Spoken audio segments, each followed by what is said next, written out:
The deep space mining vessel Horizon moved slowly through the asteroid belt of the Kepler system, and Captain Daniel Harris stood on the bridge watching the empty screens with tired eyes. 3 months they had been out here searching for valuable minerals, and they had found nothing worth the fuel they were burning. His crew was getting restless in headquarters. Back on Earth was sending increasingly angry messages about costs and results. Lieutenant Maya Rodriguez sat at the sensor station running the same scans they had run 1,000 times before. Her fingers moved across the controls in a practiced rhythm, and she barely looked at the displays anymore. That was why she almost missed it. A reading that made no sense appeared on her screen and disappeared just as quickly. She frowned and ran the scan again. This time the reading stayed and her eyes went wide. "Captain Daniel, you need to see this right now." Her voice was steady, but he could hear the tension underneath. He crossed the bridge in 3 quick steps and looked at her display. The holographic image showed something that should not exist. Hidden among the ice-covered asteroids was a structure that was too smooth and too regular to be natural. It stretched nearly 2 kilometers long, and its surface was covered in patterns that looked deliberately made. "How long has that been sitting there?" Daniel kept his voice calm even though his heart was racing. Maya worked her controls and pulled up more data. Based on the ice buildup and the impact damage, I would estimate at least 50,000 years, and maybe much longer. The bridge went silent. Everyone knew what this meant. Humanity had been searching the stars for proof of alien life for hundreds of years. They had found bacteria and fossils, but never anything like this. Never a ship. Daniel opened a communication channel to Earth even though he knew the response would take hours. "This is Captain Daniel Harris of the mining vessel Horizon, reporting discovery of what appears to be an artificial structure of alien origin and requesting immediate instructions." He closed the channel and turned to his crew. "We are not waiting for permission to take a closer look, so everyone start preparing. Greg Sullivan, you handle the engineering assessment. Lisa Chang, you watch for any biological hazards. Jake Morrison, you fly the shuttle." The approach took 2 hours and every minute felt like an eternity. As they got closer, the alien ship revealed more of its secrets. The hull was smooth like glass but covered in symbols that seemed to move in the light from their shuttle. There were no visible seams or joints anywhere. It looked like the entire ship had been grown rather than built. Jake brought the shuttle close to a hole torn in the hull by some ancient impact, and the team suited up. Daniel was first through the opening, and his helmet lights cut through the darkness inside. The corridor stretched ahead into shadow, and the walls were covered in more of those flowing symbols. Everything felt wrong somehow, like the angles did not quite match human geometry. "Stay close and mark every turn because I do not want anyone getting lost in here." His team followed him deeper into the ship, and their magnetic boots made soft clicking sounds on the deck. The corridor opened into a massive chamber that stole their breath away. It was clearly a command center with stations arranged in a circle around a tall central column. But everything was built for creatures much taller than humans with longer arms and different proportions. Lisa moved carefully toward one of the stations and examined it without touching. The species that built this stood between 7 and 8 feet tall based on the ergonomics and look at these control surfaces because they are designed for manipulation far more delicate than human hands could manage. Greg pulled out his scanner and ran it over the nearest wall. "I am not detecting any power signatures anywhere, and the hull material is unlike anything in our database because it reads as something between crystal and ceramic and metal all at once." Daniel approached the central column slowly. As he got closer, he felt something strange, like a vibration in the air that he could not quite hear. Did anyone else feel that? Before anyone could answer, a sound came through their helmet radios. It was faint and strange, like music from an instrument that did not exist. The sound came again louder this time, and it seemed to be coming from the walls themselves. Jake took a step backward, and his voice was shaky. "What is that?" The sound grew stronger and more focused, and it was definitely coming from the central column now. Daniel moved closer, and the symbols on the column began to glow with soft blue light. "Maybe it is reacting to our equipment," Lisa suggested, "and the electromagnetic fields from our suits could be triggering some kind of automated response." Daniel reached out and placed his gloved hand against the column. Light exploded through the chamber, flooding along the walls in waves of blue and silver. The symbols rearranged themselves and flowed like liquid across every surface. The sound resolved into something that made the entire team freeze in wonder and fear. It was a voice. The words made no sense, but the rhythm and cadence were unmistakably language. It was not just random noise, but deliberate communication. More than that, it sounded like a greeting. Can anyone understand any of that? Daniel asked. Lisa was already recording everything. No, it does not match any language family in our database at all. The voice fell silent, and for a long moment there was only the sound of their breathing in their helmets. Daniel made a decision that surprised even himself. He activated his helmet external speakers. Hello, we are explorers from the planet Earth, and we mean you no harm. His voice sounded small and fragile in the vast chamber. Nothing happened for several seconds. Then the ship lights brightened and the voice returned. This time it sounded different, like it was trying to match the patterns of his speech. It spoke again, and buried within the alien harmonics there was a single word that Daniel understood perfectly. Human. The response from Earth arrived 18 hours later, and it was exactly what Daniel expected. Fleet Command ordered them to maintain position and wait for a proper science vessel to arrive. Under no circumstances were they to attempt further contact with the alien ship. Daniel read the message 3 times and then deleted it from the main computer. His crew gathered in the briefing room looking exhausted but determined. So we are ignoring direct orders from Fleet Command. Greg said it like a question, even though he already knew the answer. Daniel leaned forward with his hands flat on the table. We have weeks before the science team arrives, and by then every government and corporation in human space will want a piece of this discovery. The whole thing will be buried under protocols and politics for years. He looked at each of them in turn. This ship recognized human speech, and it responded to my voice specifically. We need to understand why before anyone else gets here. Lisa nodded slowly. The linguistic adaptation we witnessed was remarkable, because the ship did not just echo your words, but analyzed the phonetic structure and reproduced it. That suggests an intelligence far beyond simple automation. Jake added his thoughts. Or it could be a first contact protocol built into the ship to bridge communication gaps with whatever species might find it. Either way, Daniel said, we go back carefully and we document everything. They established a routine over the next 3 days. Each morning, a team would shuttle across to the alien vessel, and Daniel always led because the ship responded most strongly to his voice. It was a pattern they could not explain but learned to accept. The ship revealed itself slowly like a flower opening. Beyond the command center, they found corridors branching into chambers with different purposes. One room held crystalline structures that Lisa identified as possible data storage. Another contained equipment that might have been for medical purposes, though designed for an anatomy they could only guess at. The engine room left them speechless. Greg stood before a chamber the size of a football field, filled with rings of dark metal that seemed to bend light around themselves. This is beyond anything in our theoretical models, and the power requirements alone would need the output of a small star. He ran his scanner over one of the rings. But the ship wants us to see this because every system we have found is in standby mode waiting for something. Waiting for a command, Daniel thought. Waiting for a voice it recognizes. That evening, Daniel lingered in the command center after the others returned to the horizon. He placed his hand on the central column again, and the blue light responded to his touch. Why do you respond to me, and what are you waiting for? The ship voice emerged from the walls clearer now after days of adaptation. Keeper protocol active and authorization required. Confirm identity. Daniel felt his heart hammer in his chest. I do not understand because what is a keeper?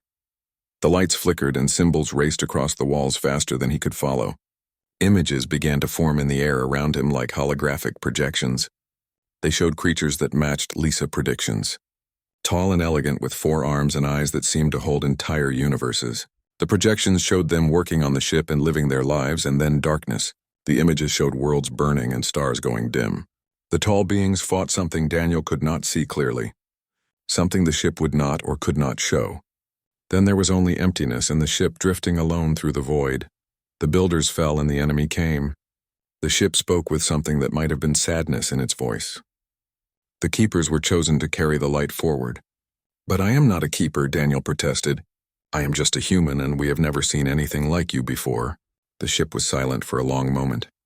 When it spoke again, there was something in its voice that might have been confusion or hope. You speak and you came. You are keeper. Daniel returned to the horizon with his mind racing, and that night he could not sleep. He reviewed the recordings of the holographic images, trying to piece together the story. An ancient civilization destroyed by some unspeakable enemy. A ship left behind waiting for someone to find it. But why respond to humans, and why to him specifically? The answer came from Lisa 2 days later, after she had been analyzing the symbols throughout the ship. It is not exact, she explained, with eyes red from too many hours staring at screens. But there are patterns and phonetic structures that appear in almost every human language family. It is as if human language was designed to be compatible with the ship systems. She pulled up a comparative analysis. The probability of this being coincidence is astronomical. Either the builders had some contact with early humans or they made sure we would be able to use their technology. Greg joined them in the lab with a grim expression. I have been analyzing the engine and I think I understand what it does. It does not move through space but moves space around the ship. The implications for faster-than-light travel are revolutionary. He pulled up a schematic. But there is more buried in the system architecture because I found weapon signatures. This is not just a ship but a warship. Whatever the builders fought, they built this vessel to fight back. The pieces were falling into place, forming a picture that both excited and terrified Daniel. An ancient race had left behind a weapon of unimaginable power, and they had engineered it to respond to human voices. On their 8th day of exploration, Daniel stood in the command center and asked the ship directly, "Why did the builders want humans to find you, and what are we supposed to do?" The ship response was immediate, and this time its voice was perfectly clear. The enemy endures and the builders fell. The cycle continues. Keeper must prepare and Keeper must defend. Daniel felt a chill run down his spine. Defend against what? The holographic projections flared to life again, but this time they showed something new. Space itself seemed to tear open, and through the rifts came shapes that hurt to look at. They consumed light and devoured matter and left only void in their wake. They return and they always return, the ship said with certainty. Keeper must stand ready. Daniel stared at the images, feeling cold dread settle in his stomach. When did they return? The ship showed him Earth beautiful and blue spinning in space. Then it showed him the darkness reaching out toward it like grasping fingers. Soon. The emergency meeting in the briefing room lasted until dawn, and Daniel had called everyone together after his conversation with the ship. His crew sat in stunned silence as the implications of what they had learned sank in slowly. Let me make sure I understand this correctly, Greg said carefully. The ship is saying there is some kind of existential threat coming for Earth, and we are supposed to use this ancient warship to fight it. That is what it claims, Daniel confirmed, though I am not. Sure, claims is the right word, because the ship does not lie, or at least it does not seem capable of deception. It is more like it is following a protocol set millions of years ago. Lisa leaned forward with her hands clasped on the table. But why humans specifically? Because if the builders wanted to leave behind a defense against this enemy, why not activate it themselves? Why create this elaborate system that requires our species to operate it? Maybe they could not, Jake suggested. The projections showed them being wiped out, so maybe this was their last desperate act, to engineer a species that could use their weapons when the enemy returned. That is insane, Greg said, shaking his head. You are talking about uplifting an entire species over hundreds of thousands of years just to create backup defenders. Is it any more insane than what we have already seen? Daniel asked. We found a ship that responds to human speech patterns and no others. It is not recognizing our technology or our biology, but something fundamental about how we communicate. That kind of specificity does not happen by accident. Maya, who had been quiet, spoke up. There is another problem because Fleet Command will be here in 2 weeks. Once they arrive, this ship stops being our discovery and becomes a political battlefield. Every nation and corporation will want control of it. Lisa added to that thought. Can you imagine what would happen if the wrong people got access to this technology, because the weapon systems alone could destabilize every power structure in human space? Daniel had been thinking about this for days, and the weight of it pressed down on him. The ship will not respond to anyone else because I have tested it.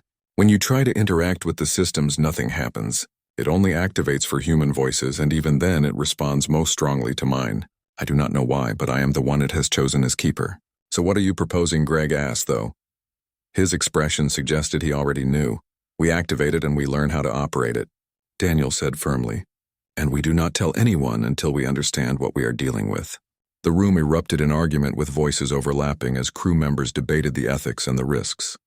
Finally, Lisa's voice cut through the noise. If the ship is telling the truth about this threat, we might not have a choice, because every day we wait is a day we are not prepared. And if it is wrong, Greg challenged. If this is some kind of malfunction or misunderstanding, then we could be activating a weapon we do not understand, based on the warnings of a damaged computer system. Daniel stood up. Then we verify, because the ship has data storage. and we dig into its memory. We learn everything we can about the builders and this enemy. If it turns out to be a false alarm, we shut it down and hand everything over to the authorities. And if it is real? Maya asked quietly. Then we do what the builders intended, Daniel said. We become keepers. The vote was close, but ultimately the crew agreed. They would spend the next 2 weeks learning everything they could about the alien vessel. After that, they would make the final decision about activation. The work was exhausting and brutal. Lisa and her team worked around the clock to decode the ship data storage, piecing together fragments of the builder's history. What emerged was a story both magnificent and heartbreaking. The builders had been an ancient race flourishing when Earth was still lifeless rock. They had mastered space and time, creating wonders that humanity could not begin to comprehend. They had been peaceful and curious and dedicated to understanding the universe. Then the enemy had come. The data called them the Devourers, though the translation was approximate. They were not beings in any conventional sense, but more like a force of nature, a cosmic plague that consumed everything in its path. They did not conquer or assimilate, but simply erased everything, leaving behind empty space where civilizations had once thrived. The builders had fought back with everything they had, creating weapons that could tear reality itself, ships that could move between dimensions. But it had not been enough. One by one, their worlds had fallen silent. In their final days, the builders had made a desperate gamble. They had surveyed the galaxy for emerging species looking for races that might one day grow strong enough to stand against the Devourers. It is our adaptability, Lisa explained as she presented her findings to the crew. The builders noted that humans were incredibly flexible in their thinking. Because we could hold contradictory ideas simultaneously and switch between logic and intuition, we could cooperate and compete. We were unpredictable in a way that might counter the Devourer's deterministic nature. So they influenced our evolution, Jake asked. Not exactly, Lisa said. We evolved naturally, but they shaped us with tiny nudges over millions of years. They made our language structures compatible with their technology. They left genetic markers that would make us recognizable to their systems. Greg had been working on the engine systems, and he had news too. I have figured out the basics, and it is stable. I think I can activate it safely, but the weapons systems are another matter because they require a level of integration with the ship that I am not comfortable attempting yet. We might not have time for comfort, Daniel said. Show me what you have learned. Over the next week, Daniel spent hours each day connected to the ship through the central column. The interface was unlike anything human technology had created. It did not read his thoughts exactly, but it responded to his intentions and his desires. When he wanted to move, the ship understood. When he wanted to see, sensors awakened. But the weapon systems remained locked, waiting for something Daniel could not provide. On the 13th day, he sat in the command center in frustration and asked the ship directly, "Why are the weapons locked, and what do you need from me?" The ship response was immediate. Keeper is incomplete, and authorization requires understanding. Does Keeper comprehend the cost? What cost? Daniel demanded. The projections showed him the builders' final battle. He watched as they threw themselves against the Devourers, sacrificing entire fleets to buy time for others to escape. He saw worlds burned to ash and stars snuffed out like candles. He saw the last of the builders standing alone in a ship just like this one, facing an enemy that could not be stopped. Defense requires sacrifice, the ship said. Keeper must choose between save all or lose all or preserve what remains. Daniel understood then what the ship was asking. The weapons were not just powerful but devastating beyond measure. Used at full capacity, they could save humanity from the Devourers, but the cost would be measured in solar systems and innocent lives. The builders had made that choice. They had used their weapons knowing the price, and it still had not been enough. Is there another way? Daniel asked. Can we win without that level of destruction? Unknown, the ship replied. The enemy adapts and the enemy endures. No builder survived to learn. That night, Daniel called his crew together one final time. Fleet Command would arrive in 24 hours, and if they were going to activate the ship, it had to be now. The activation sequence took 3 hours, and Daniel sat in the command center with his hands resting on the central column, while his crew worked throughout the ship to prepare for departure. Outside the horizon sat silent and soon to be abandoned. All personnel accounted for, Maya reported over the comm system. We have transferred everything we need to the alien ship, including food and water and medical supplies. The horizon is set to transmit an automated message to Fleet Command when they arrive. What does the message say? Lisa asked. "The truth," Daniel replied. "That we discovered something too important to leave in uncertain hands and that we will return when we understand what we have found. That they should not try to follow us." Greg's voice crackled through the speakers. "Engine room is ready, and I still think this is insane, but the systems check out. The power readings are stable." "Jake, are you in position?" Daniel asked. From the pilot station, Jake responded. "Ready when you are, Captain, though I have no idea what I am doing." "The ship will guide you," Daniel said with more confidence than he felt. "It wants to help us, and I can feel it." He closed his eyes and focused on the column beneath his hands. The ship presence filled his mind, not invasive, but welcoming, like an old friend reaching out. He felt its vast systems dormant for millennia beginning to stir and wake. "Keeper," the ship said, and its voice was now as familiar as his own crew. "Confirm activation," confirmed, Daniel said quietly. "Wake up, because it is time to go." Light flooded through the ancient vessel like dawn breaking. Systems that had been cold and dead for 50,000 years surged to life. The engine room hummed with power as the exotic matter rings began to spin faster and faster. Throughout the ship, displays flickered on, showing information in symbols that slowly translated themselves into English. "I am getting navigation data," Jake called out with wonder in his voice. "It is showing me everything and every star system within 100 light years. I can feel how to move between them."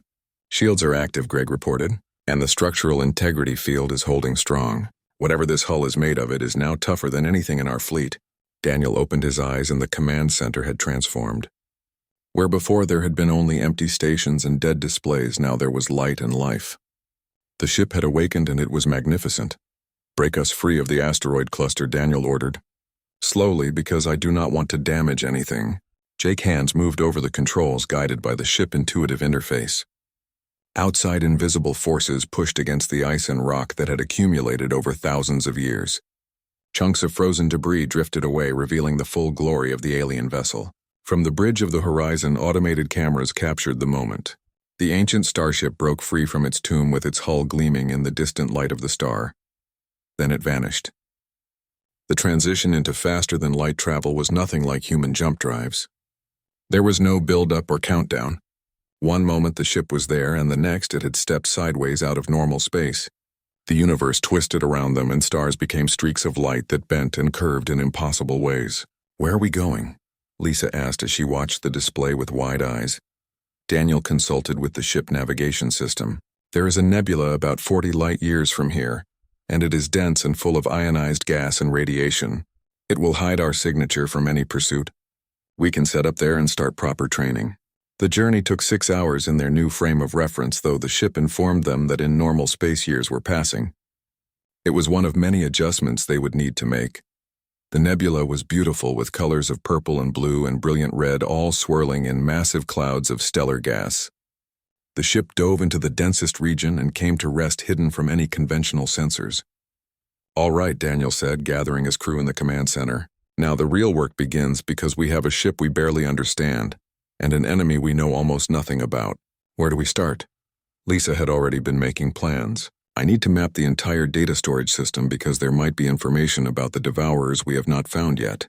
Weaknesses or patterns or anything we can use. I want to understand these weapons," Greg added. "The ship showed you what they can do, but I need to know how they work. The principles behind them might lead to defensive technologies we can share with Earth." "Navigation and flight controls are my priority," Jake said. "We need to be able to move quickly and precisely if we are going to face these things." Maya spoke up. "And we need to train you, Captain, because the ship responds to you and trusts you.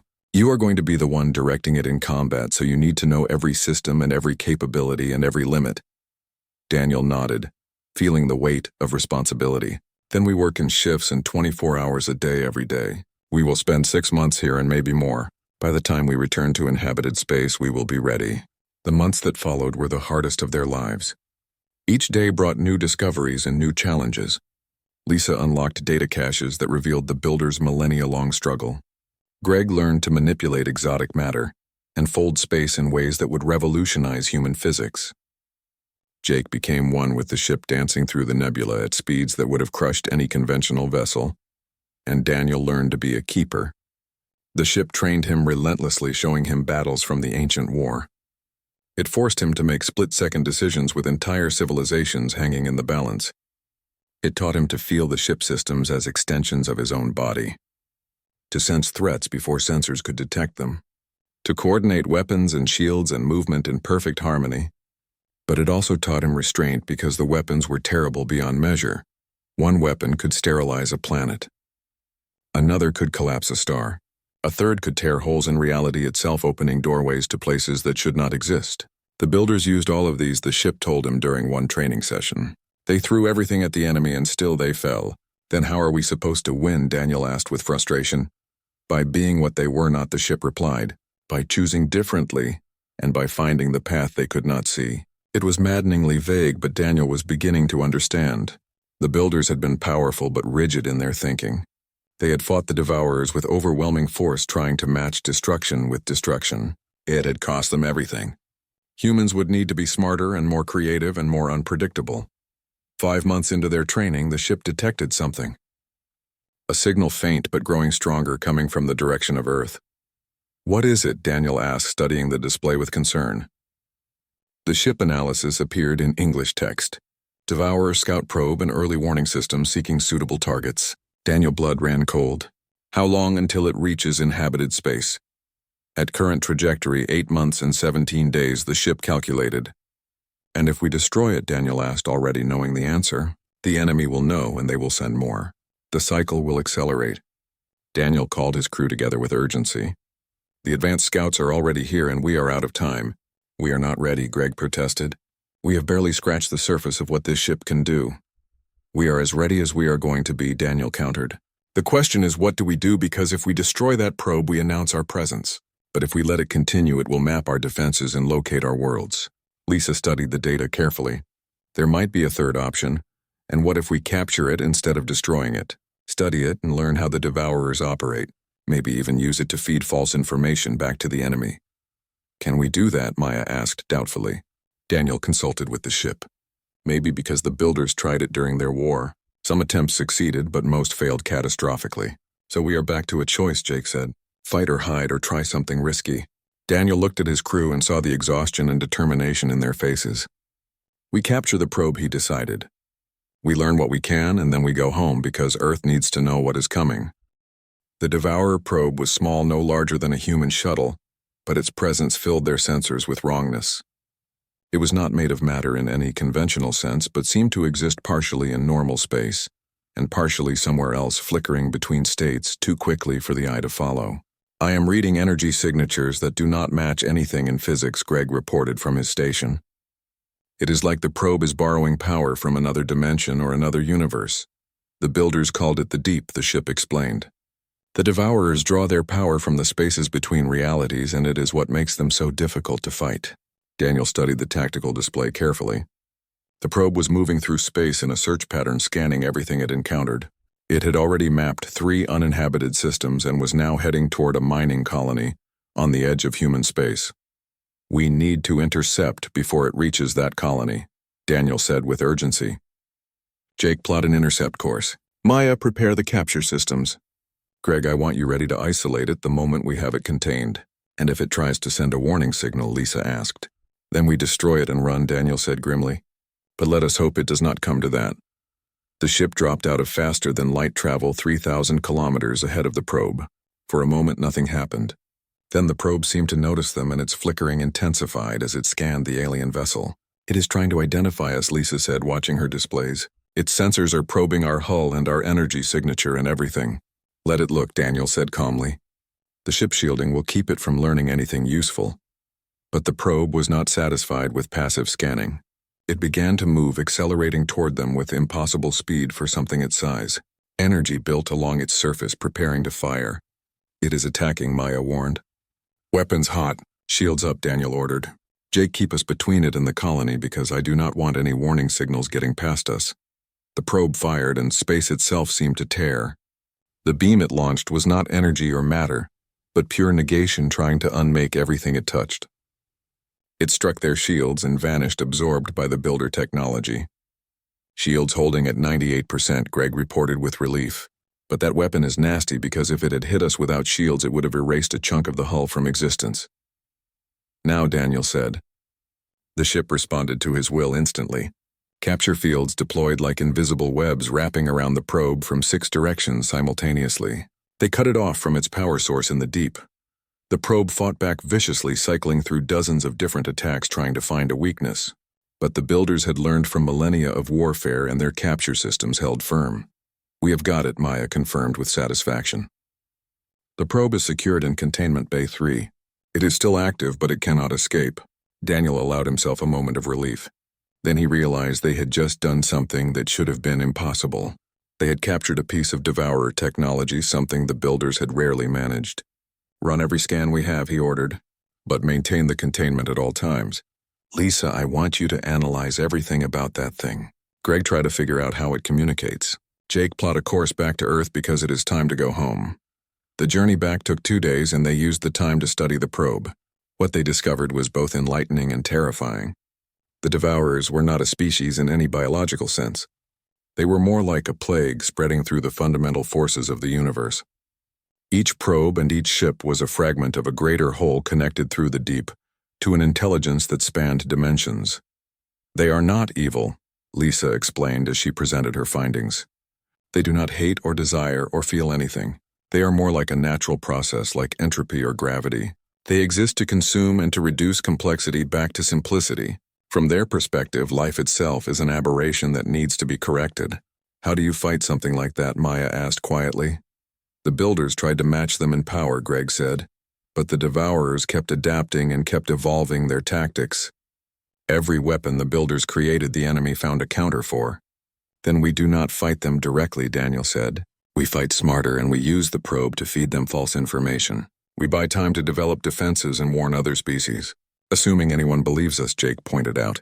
"We are going to show up in a stolen alien warship claiming to have captured a piece of an extra-dimensional invasion force. Then we will have to be very persuasive," Daniel said with a grim smile. They emerged from faster-than-light travel at the edge of Earth's solar system. Immediately, alarms blazed across every military installation. Warships scrambled and defense stations powered weapons. 10,000 different sensors locked onto the alien vessel that had appeared without warning. "This is Captain Daniel Harris of the mining vessel Horizon," he broadcast on all frequencies. "We mean no harm, and we have returned with critical information about a threat to human survival. Requesting permission to approach Earth." The response came from Admiral Patricia Cole, commander of Earth Home Fleet. Her voice was cold and professional.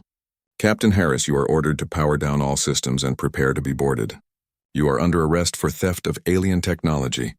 "Admiral, we do not have time for this," Daniel replied urgently. "There is an existential threat approaching human space, and we have evidence and data, and a captured enemy probe. We need to brief the Global Council immediately." "You will comply with orders, Captain, or you will be fired upon." Daniel looked at his crew, and they had known this might happen. "Ship," he said quietly. "Can you show them what we have found? Can you broadcast the data about the Devourers?" "Affirmative," the ship replied. "Transmitting now." Every screen in Earth's solar system suddenly filled with images from the builder database. The data stream was massive, showing thousands of years of history and battle recordings and scientific analysis. It would take days to process it all, but the basic message was clear. Something ancient and terrible was coming to destroy them. The communication channels fell silent as leaders tried to process what they were seeing. Finally, Admiral Cole spoke again, and this time her voice held uncertainty. "Captain Harris, maintain your position. I am ordering a temporary ceasefire while we analyze this data, but be warned, if this is some kind of deception, you will face the full consequences." "Understood," Admiral Daniel said. "We will be here." They waited for hours as humanity leaders debated what to do. Daniel used the time to rest, knowing that harder days lay ahead. Finally, the call came from the Global Council itself. The screen showed a dozen faces representing every major nation and alliance. "Captain Harris," said Chancellor Liu of the Asian Alliance, "we have reviewed your data, and we have many questions. But first we need to know, can this threat be stopped?" Daniel thought about the builders and their magnificent civilization reduced to ruins. He thought about the probe they had captured and the enemy that spanned dimensions. "I do not know," he said honestly. "The builders could not stop them, but they gave us tools and knowledge and time to prepare. Whether it is enough depends on what we do next." "What do you recommend?" President Okonkwo of the African Union asked. "We share everything," Daniel said. "Every piece of technology and every scrap of data." We unite every nation and every corporation and every faction under a single goal, which is survival. We turn every resource toward understanding the Devourers and building defenses, and we do it now while we still have time." "And this ship," Admiral Cole asked. "What role does it play?" Daniel placed his hand on the control column, feeling the ship's steady presence in his mind. "The ship is a weapon, yes, but it is also a teacher. It can show us how the builders fought and what worked and what did not. It can help us develop technologies we have never dreamed of. And when the enemy arrives in force, it will stand between Earth and destruction." "Under whose command?" demanded General Martinez. "Who controls a weapon that could destroy planets?" "No one," Daniel said. "The ship will not respond to anyone but me and my crew. We are what the builders called keepers, and we are the ones they chose to carry this burden. But we serve humanity, and we will fight for Earth and for all human worlds. And when the war is over, if we survive, we will find a way to pass this responsibility to others." The leaders conferred among themselves with their voices muted. Daniel could imagine the arguments and the fears and the desperate hope. Chancellor Liu spoke for the group. "Captain Harris, the Global Council grants you provisional authority to operate the alien vessel in defense of human space. You and your crew will work with our scientific and military personnel to prepare for the coming threat. In exchange, you agree to submit to oversight and to use the ship weapons only as a last resort." "Agreed," Daniel said. "One more thing," President Okonkwo added. "You said we need to unite, and that means more than just humans. The galaxy is full of intelligent species, and if the Devourers threaten us, they threaten everyone. We need allies." Daniel nodded. The builders left information about other races they thought might survive. "Some are primitive and not ready for contact, but others are advanced. The ship can take us to them. We are talking about first contact with multiple species," Admiral Cole said while preparing for an invasion by extra-dimensional monsters. "The political complexity alone is staggering." "Is irrelevant, compare.